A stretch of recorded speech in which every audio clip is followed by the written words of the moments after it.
Assalamualaikum semua dan terima kasih atas kehadiran. Alhamdulillah, Allah telah mempermudahkan segala urusan.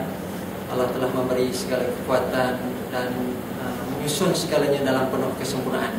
Hari ini kita bersama-sama dalam satu majlis yang istimewa.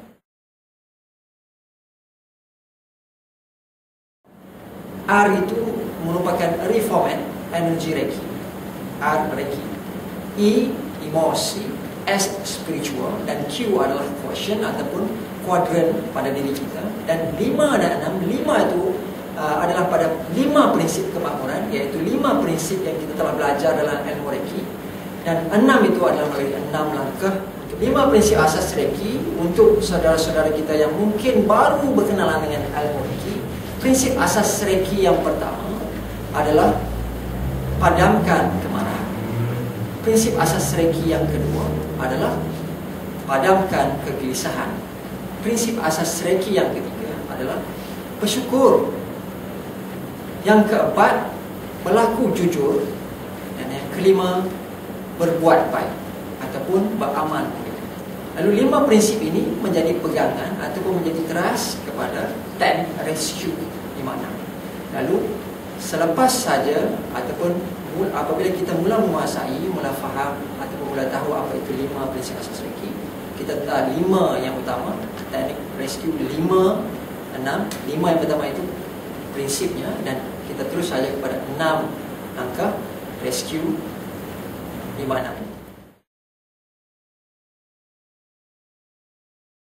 6 langkah tersebut, langkah yang pertama adalah rehat. Duduk dalam keadaan yang santai, silakan. Sadar sempurna. Lepaskan apa yang anda pegang di tangan. Biarkan tangan anda rehat. Kaki jangan disilapkan. Kalau boleh, dah bersandar sebegini, bukakan kasut, jangan berkasut.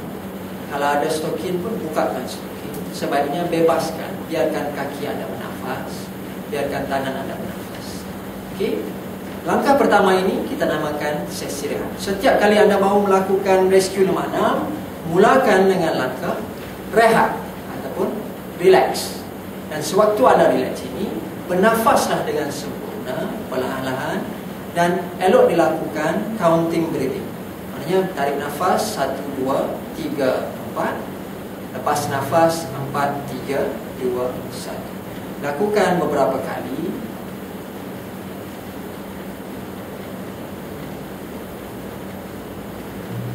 Sesantai dan serehat yang mungkin, mengikut keselesaan masing-masing. Boleh melakukan pernafasan paru-paru atau pernafasan.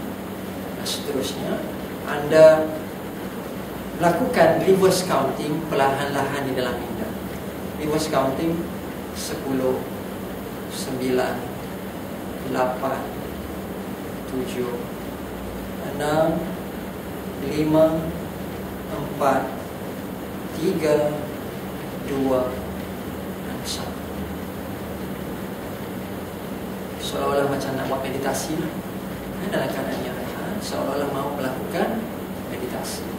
Kemudian sekarang apabila anda telah masuk kepada, telah memulakan, telah berada pada nomor 1 ini, kita terus saja kepada langkah kita yang kedua. Ingat, kita ada 6 langkah, kita ada 6 semuanya. Dan kita akan pergi kepada langkah kita yang kedua, iaitu kita akan melakukan sesi recheck.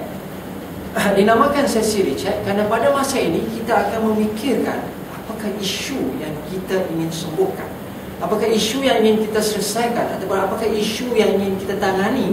Kerana isu ini seolah-olah menjadi batu halangan, menjadi penyakit kepada sistem energi kita, kepada sistem emosi kita, kepada sistem minda kita, ataupun kepada segala perancangan yang kita mahu laksanakan dalam kehidupan kita. Sebagai contohnya, pada masa anda mahu melakukan sesi ini, anda sedang sakit kepala. Jadi anda melakukan sesi rescue 5-6 ini dengan tujuannya untuk menurunkan tahap kesakitan sakit kepala tersebut. Itulah yang anda sedang semak pada sesi ataupun pada langkah yang kedua ini. Sesi pertama tadi rehat, sesi yang kedua ini anda recheck. Recheck apakah isunya, namakan isunya ataupun finalisekan isu yang anda mahu selesaikan sekarang melalui teknik yang akan dilakukan seterusnya selepas ini. Boleh? Dan untuk melakukan ataupun untuk semasa melakukan sesi ini, gunakan jari telunjuk, jari syahadah anda. Sewaktu anda mengucap, anda akan mengangkat jari telunjuk ini seolah anda sedang bersyahadah, ya, sebegini. Dan angkatkan jari syahadah ini dan gunakan jari ini, bawa jari ini, tunjukkan ataupun letakkan pada bahagian jantung. Titik ini kita namakan titik sopan. Jantung kita berada pada bahagian heart chakra, pada bahagian tengah tubuh, dan ke tepi sedikit pada bahagian kiri tu. Cuba rasakan pada bahagian atas sedikit. Jadi anda akan rasakan ada sedikit, ada bahagian yang sedikit bila ditekan akan rasa sedikit ngilu. Jadi itu dinamakan titik ngilu ataupun dinamakan pada sore point. Sore point, ya.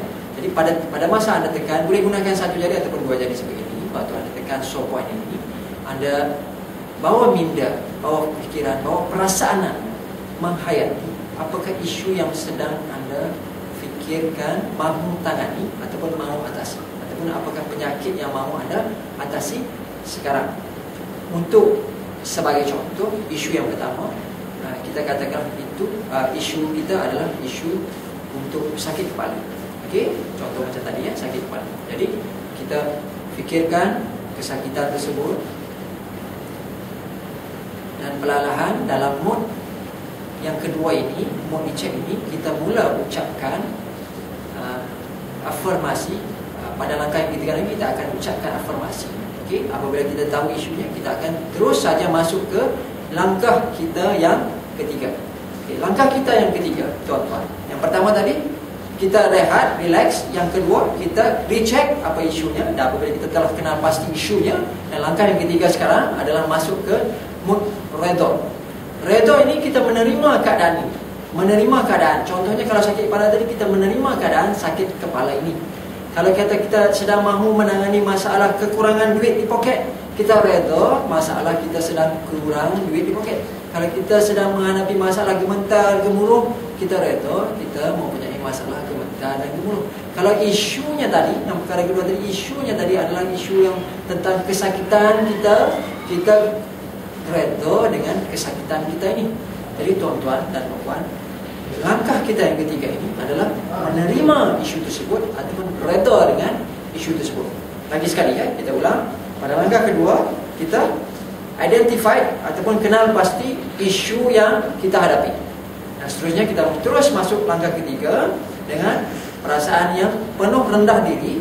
Kita ucapkan perlahan pada diri kita, meskipun saya sedang sakit kepala, masalahnya, ya, meskipun saya masalahnya, contohnya tadi sakit kepala, saya redha, saya ikhlas, saya pasrah sepenuhnya.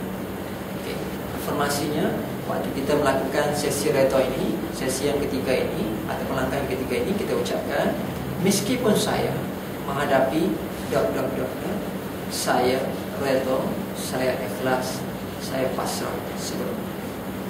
Boleh, tuan-tuan? Anda hanya boleh tukarkan apakah isu anda tersebut. Kalau isunya sakit kepala, tukar, sebutkan sakit kepala. Kalau isunya gemuruh, kalau isunya anak saya sakit, anak saya sakit. Kalau isunya saya ini sering takut, saya ini sering gagal, saya ini kurang yakin untuk berjaya, saya ini telah berusaha macam-macam dan masih lagi gagal, sebut saja afirmasi tersebut. Meskipun saya telah berusaha macam-macam, tapi saya masih lagi gagal, saya redha, saya ikhlas, saya pasrah. Sebutkan. Boleh, tuan-tuan? Boleh, setakat ini. Alhamdulillah.